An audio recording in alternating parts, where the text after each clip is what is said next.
Hello friends, नमस्कार. मी doctor Aparna. Healthy life या YouTube चॅनलवर आपणा सर्वांचं खूप खूप स्वागत. आज आपण बघणार आहोत मध, हनी याविषयी माहिती.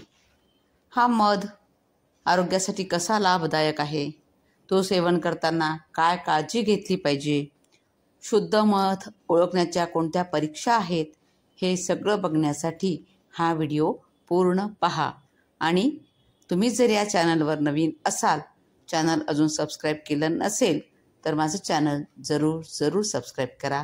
आणि आपल्याला हा व्हिडिओ आवडला असेल तर जरूर लाईक करा, शेअर करा आणि कमेंटसुद्धा करा.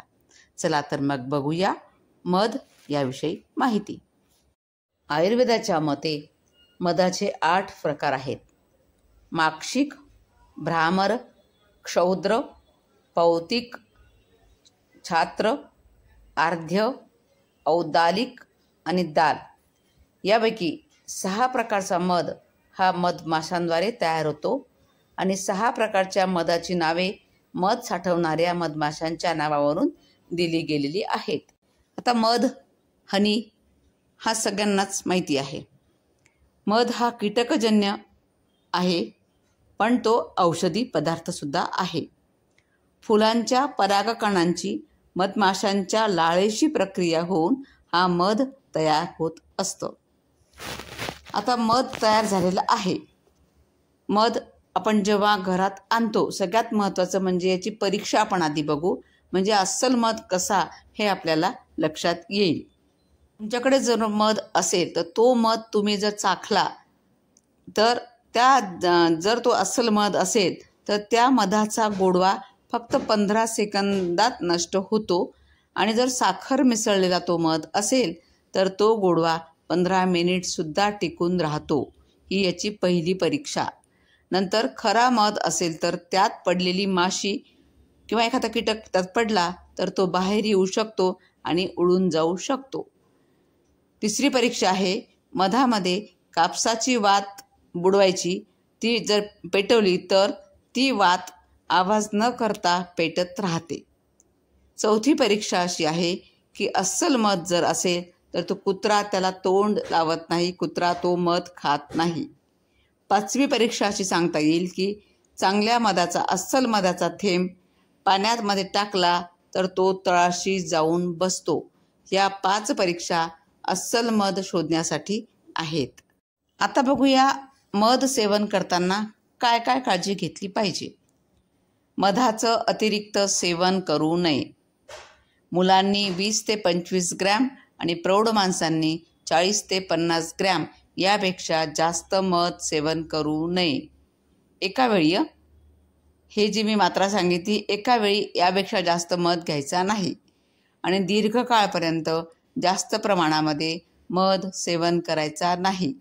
आणि आजकाल जी पद्धत आहे सकाळी गरम पाण्यामध्ये मध घेण्याची, तर ती गोष्ट आवर्जून लक्षात ठेवा. मध कधीच गरम पाण्यात टाकायचा नसतो, तर ते पाणी कोमटच असलं पाहिजे. मध कधीच गरम करायचा नाही, गरम पाण्यात वापरायचा नाही. मध खाल्ल्या काही गरम पदार्थसुद्धा खायचे नाहीत, हे आवर्जून लक्षात ठेवलं पाहिजे. आणि तूप आणि मध समप्रमाणात एकत्र करून कधीही सेवन करायचं नाही. आपण पंचामृत बनवतो त्यावेळी दूध, दही, तूप, साखर आणि मध हे सगळं मिळून पंचामृत बनत असतं. त्यावेळी तूप आणि मधाचं प्रमाण हे विषम असलं पाहिजे. आणि कफप्रधान विकारामध्ये मधाचं प्रमाण जास्त घ्यायचं, तुपाचं प्रमाण कमी घ्यायचं. आणि वातप्रधान, पित्तप्रधान विकारामध्ये तुपाचं प्रमाण अधिक घ्यायचं, मधाचं प्रमाण कमी करायचं. ही गोष्ट लक्षात ठेवली पाहिजे.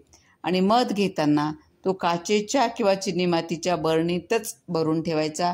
तुम्ही मध साठवून ठेवत असाल की मध विकत आणल्यानंतर तो काचेच्या बरणीमध्ये किंवा चिनी मातीच्या बरणीमध्येच ठेवा.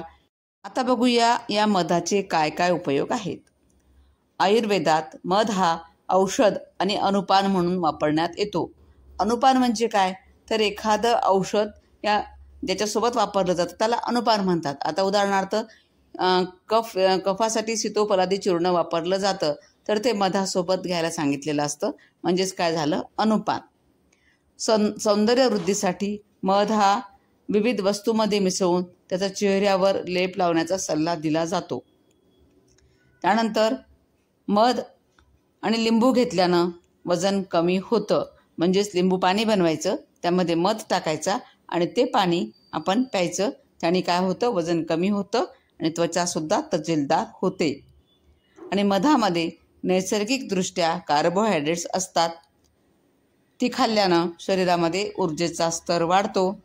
आणि मधामध्ये लिंबाचा रस टाकून तो प्यायला तर ऊर्जा अधिक प्रमाणामध्ये वाढते.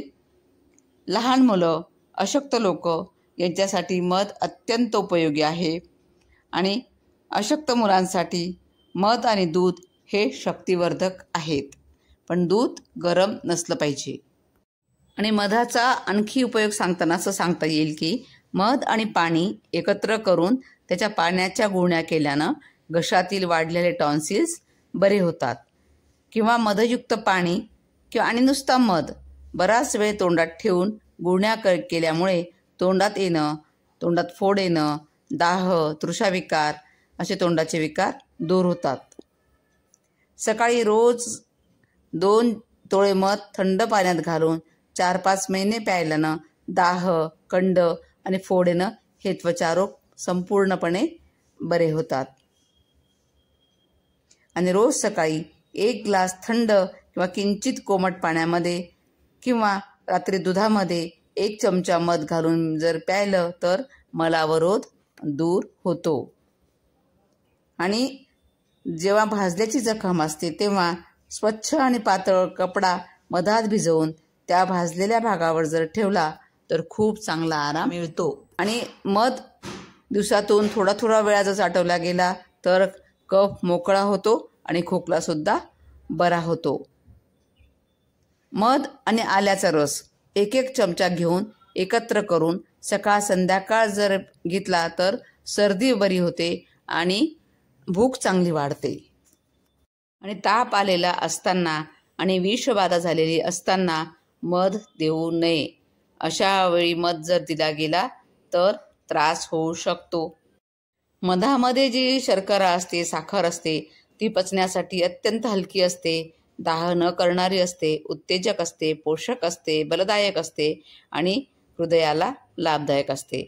म्हणून हृदय कमकुवत झालं असेल, अग्निमांद्य असेल, उलटी होत असेल, तहान लागत असेल, डायबिटीस असेल, आम्लपित्त असेल, थकवा येत असेल, अशा विकारामध्ये मध गुणकारी असतो.